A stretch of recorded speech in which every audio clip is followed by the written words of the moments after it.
حضرت مصعب ابن عمیر بڑے مالدار تھے اور بڑے مہنگے جوڑے پہنتے تھے، پھر اللہ نے کرم کیا اور حضور کی غلامی میں آ گئے۔ میں حضرت مصعب ابن عمیر کو پڑھ کے نا تو ایک جملہ میں نے نیچے لکھا ہے، میں نے کہا اس کا مطلب ہے کہ سوٹوں میں، کوٹھیوں میں، گاڑیوں میں سکون نہیں، سکون تب بھی ہے جب ضمیر مطمئن ہو جائے۔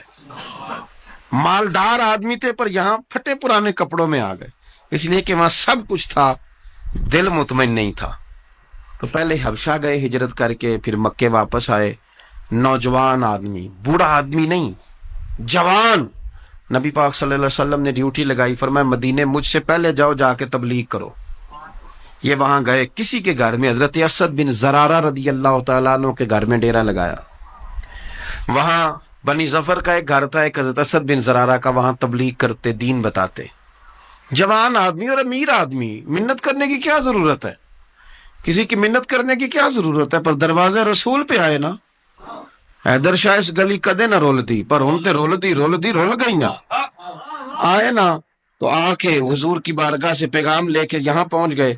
حضرت اسد بن زرارہ کے گھر میں ان کا قیام تھا رضی اللہ تعالیٰ، وہ مسلمان ہو چکے تھے، اور ان کی خالہ کے بیٹے تھے حضرت سعد بن معاذ، جو قبیلہ بنو اشہل کے سربراہ تھے، اپنے قبیلے کے سردار تھے، اور خالہ کے بیٹے تھے۔ وہاں آ گئے، حضرت مصعب ابن عمیر نے تبلیغ شروع کر دی۔ شروع میں غریب لوگ کلمہ پڑھنے والے تھے، بات ذرا پھیلنے لگی تو حضرت سعد بن معاذ نے خود نہیں کہا، خالہ کے بیٹے تھے نا، کہا وہ ناراض نہ ہو جائے۔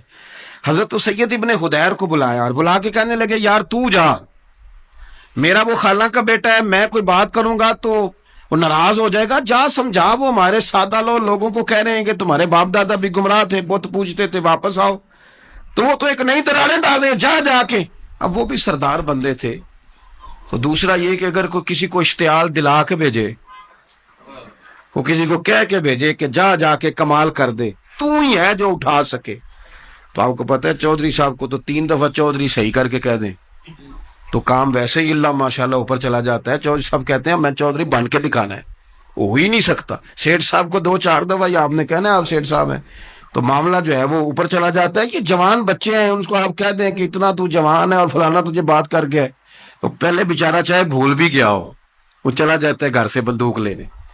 انہوں نے کہا تو ہی اٹھا سکتا ہے، پورا ان کو تیار کر کے بھیجا، تو وہ ڈنڈا لے کے آئے اور سخت بات کی آ کے حضرت مصعب بن عمیر کے ساتھ، حالانکہ یہ بھی بڑی امیر ماں کے بیٹے، اور بڑے عجیب جملے کہے کہ کوئی کام نہیں ملا تو اب یہ شروع کر لیا تم لوگوں نے، بڑی باتیں کی۔ پورا غصہ لے گیا نا، یہ بھی ایک لہجہ تھا، جواب میں حضرت مصعب ابن عمیر کا بھی لہجہ تھا، اور باتیں کرتے رہے تو یہ ہنستے رہے، تو یار اس رستے کا مسافر ہی نہیں، یہ تو ان کو پوچھنا جو مسافر ہے، کہہ جو کہنا ہے، تو تر شروع ہو کے گالی 1000 دے، یہ وہ نشہ ہی نہیں جو کوئی ترشی اتار دے، تو کر جو تو نے بات کرنی ہے وہ کرتے رہے۔ جب غصہ ٹھنڈا ہو گیا، سارا کچھ کہہ چکے، تو حضرت مصعب ابن عمیر کہنے لگے جی آپ نے ڈانٹا ہے، ہم تو تیار بیٹھے ہیں جانے کے لیے، گئے بس 2-3 باتیں ہماری بھی سن لیں گے۔ نے کہا سنائیے، 2-3 آیتیں پڑھی قرآن پاک کی، تھوڑا سا حضور کی سیرت نور کو چھیڑا، تو وہ ڈنڈا انہوں نے پھینک دیا، فرمانے لگے اس دین میں داخل ہونا ہو تو طریقہ کیا ہے؟ تو حضرت مصعب ابن عمیر کہنے لگے آپ غسل کریں، کپڑے بدلے، آئے میں کلمہ پڑھاتا ہوں۔ انہوں نے غسل کیا، کپڑے بدلے، کلمہ پڑھا۔ اب واپس گئے تو ان کو پتا تھا میں نے جانا ہے، تو سعد بن معاذ نے رزلٹ پوچھنا ہے، کہتے ہیں اس نے مجھے بھیجا تھا تو میں نے بھی اسے بھیجنا ہے۔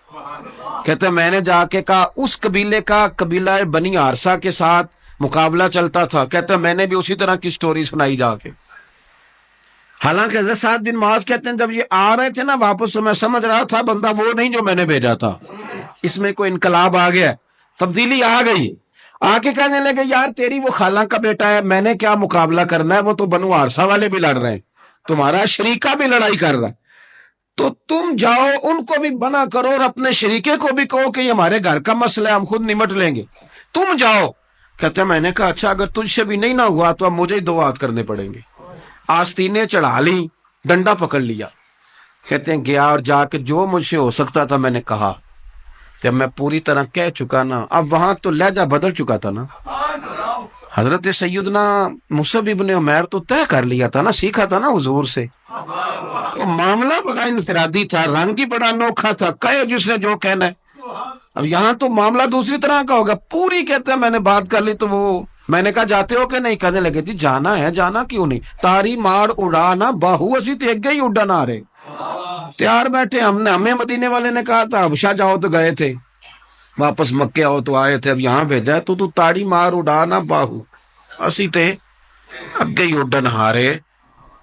آپ نے فرمایا جانا تو ہے اور آپ کہہ رہے ہیں جاؤ تو ہم جاتے ہیں, لڑائی نہیں کرتے, پر دو تین باتیں ہماری بھی سن لو. حضرت سعد بن معاذ کہنے لگے سناؤ. تو حضرت مصعب ابن عمیر کا لہجہ, لہجے کا حسن, لہجے کی خوبصورتی. لوگ کہتے ہیں جی آپ کے پاس ایسا کیا ہے؟ تو بھی جواب یہ ہے کچھ تو ایسا ہے نا جو تمہارے پاس نہیں, کچھ تو ایسا ہے نا. تو جاؤ ٹٹولو سوچو پتہ کرو, کچھ تو ایسا ہے نا جو تمہارے پاس نہیں ہے. وہ تلاش کرنا چاہیے کہ جو کہیں اور نہیں ہے, اور اگر نہیں تمہارے پاس تو وہ حاصل کرو, پیدا کرو. حضرت سیدنا مصعب ابن عمیر نے دو تین آیتیں سنائی, حضور کی باتیں سنائی. تو سن سن کے صحابہ کی باتیں جب لوگ مسلمان ہوتے تھے, پھر سرور عالم کی یارو گفتار کا عالم کیا ہوگا. انہوں نے دو تین باتیں سنائی تو حضرت سعد بن معاذ بھی مسلمان ہو گئے. اب واپس گئے. ایک قبیلے کے سردار تھے, اور یہ وہ لیڈر تھے جن پر قبیلہ جان دیتا تھا. سارے لیڈر اس طرح کے نہیں ہوتے کہ قوم کا ایک خائن ہے, بددیانت ہے. لیڈر تھے پر قبیلہ جان دیتا. جا کے کھڑے ہوئے قبیلے والوں کے پاس, کہنے لگے میرے بارے میں تمہارا کیا خیال ہے؟ انہوں نے کہا سردار کوئی پوچھنے والی بات ہے, یہ تو ہماری کو نیکی ہے کہ آپ جیسا سردار ملا ہے. فرمانے لگے مجھ سے پیار کرتے ہو؟ حضرت جی بڑا. فرمایا مجھ پر تمہارے ساتھ آج کے بعد کلام حرام ہے. کہا کیوں؟ کہنے لگے اتنی دیر کلام نہیں کروں گا جتنی دیر تو مدینے والے رسول کا کلمہ پڑھ کے مسلمان ہوئے.